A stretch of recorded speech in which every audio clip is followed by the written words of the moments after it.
Ladies and gentlemen, welcome to the channel. Today I'm going to show you how to use Outlook's scheduling assistant, so stick close.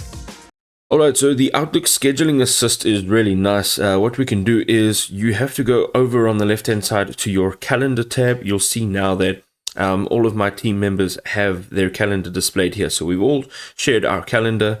So what you can actually see over here is at the top you go to this drop down menu. You can either create an event or a meeting with all. If you are creating a meeting with all, it will automatically add all of your recipients, all of your contacts into this list. And once you've done this, you'll have to add a title and obviously the body of your email.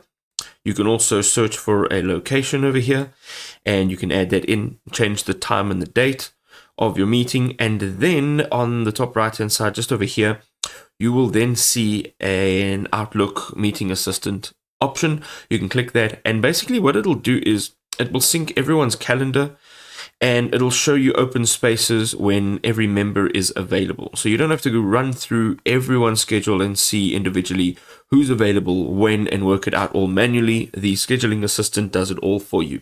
I hope this was helpful.